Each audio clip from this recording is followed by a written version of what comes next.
She's not working.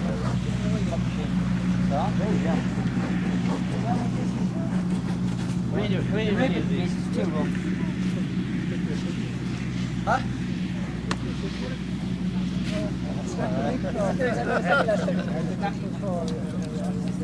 No, it's only live.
It's lovely here.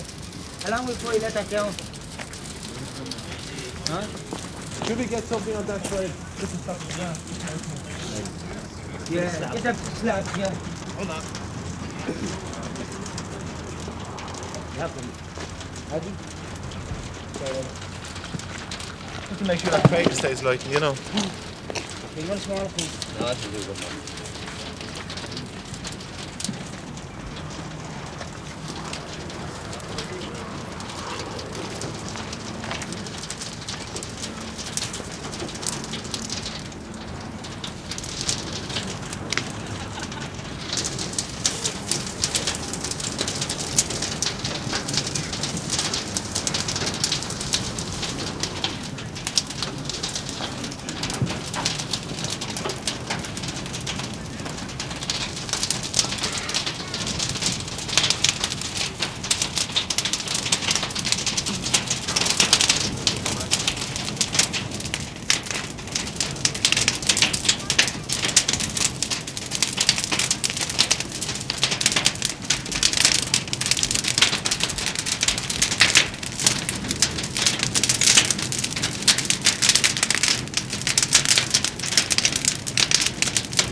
Just give it a go and see. Yes, that's like in the room. Right.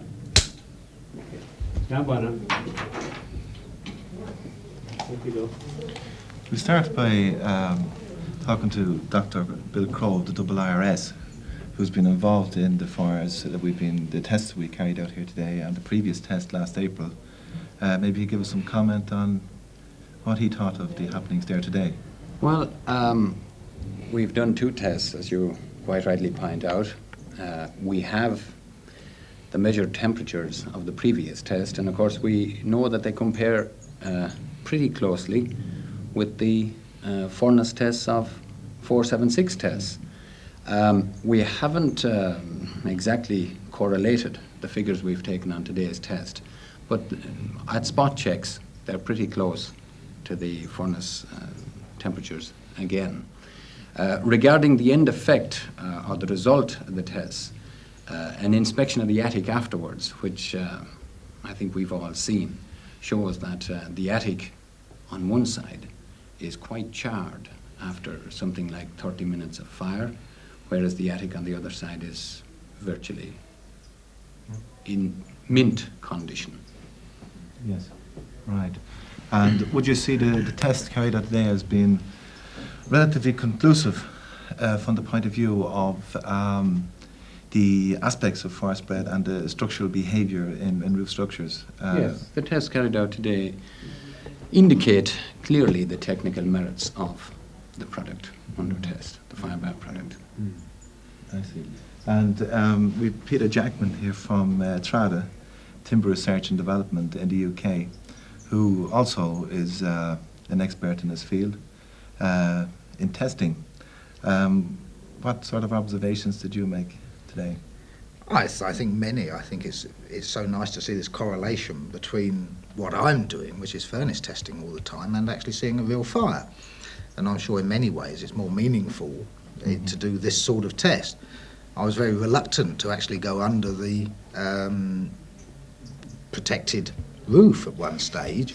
I know how unpredictable fire can be, and to be honest, I was reluctant to go under, but everybody else seemed to be, so I went in. And I was really quite shaken that there was absolutely nothing happening in that roof.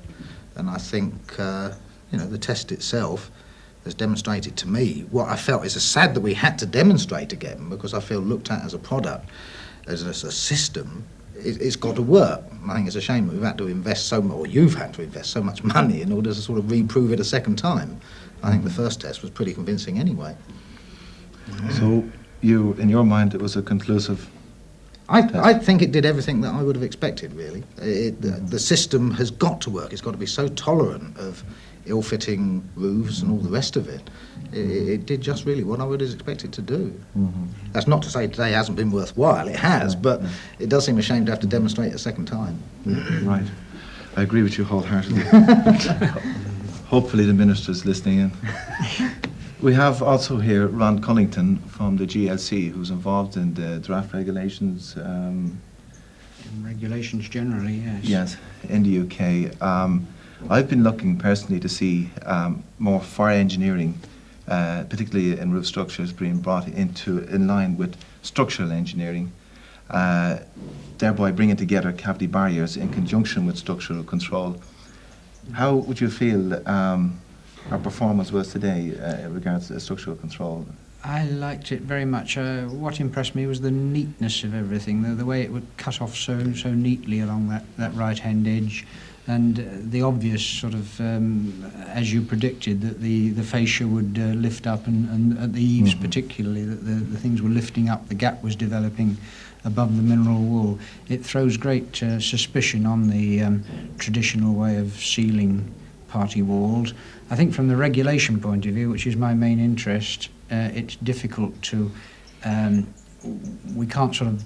we do ban timber battens going across party walls anyway, and we have an awkward arrangement of asbestos-type battens or metal battens going across, which everybody grumbles about, and this is such a neat solution to the problem.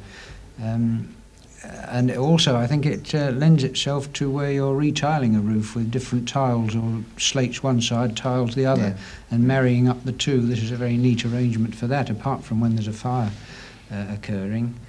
But I was particularly impressed by the different performances of the two eaves, the eaves. Yeah. That's fine. And we have Dr Bob Lomase from Bradford University, who's been studying the problems of fire spread and its other various aspects of fire for the last 5 years. What comments would you have to make, Bob? Well, my main interest has been in actually seeing a house burn to destruction. It's very rare that these sort of tests are carried out. And certainly, I've been mainly concerned with looking at the training aspects of fire spread, because for a long while the brigades have been aware that fires spread in an unpredictable manner. And they have a major problem in training officers in how to anticipate how a fire is going to spread so that they can fight it effectively. And certainly when I first talked to you a few days ago, it was very encouraging to find somebody who could actually explain a number of the unpredictable things which have having to go to great lengths to reproduce in the simulations we've been producing. And certainly having said that, and then having asked you to predict how the structure was going to behave, the video I took of that, I literally was watching things unfold exactly as you had predicted they were going to happen. I think you've gone a long way towards making it fire spread a predictable science rather than the black art that it seems to have been for quite a long while. Yeah. And I think the most impressive thing of the test was the way in which the barrier held back smoke. Because I was one of the people who did dash in to have a look at if there was any smoke coming through, and I did in fact take the fireman from the appliance to drag me out in case it fell on me. But when we went in and had a look inside the roof, and in fact filmed inside the roof when the fire was at its height, and there was no smoke coming through into that roof. The only smoke that was coming off the roof was channeling under the tiles. It wasn't going through the felt, and certainly smoke is the definite killer. Mm-hmm. And if you can hold that back as well, you're in a position to save a lot of lives. Fine. As Fine. regards the other side, I'd like to comment to Mr. Cunnington and add to what he said. Certainly the smoke was billowing into that side. The structure deformed, it opened a gap, and the smoke went straight through. If you were on that side and you were asleep, you would have been dead. Fine. I think that was really irrespective of the timber battens being there. It was the gap that developed. Yes. It wasn't fire carried by the timber battens so much as through the gap between the battens. Well, the smoke in the centre compartment was under considerable pressure before the roof went, and it was just literally gushing into the... Of course, the vent and the fire bar performed very scientifically and very accurately. Yes, we had some quite good videos of the vent and the way it was actually blowing off. And certainly it seemed to be channeling away the heat in the manner you'd predicted.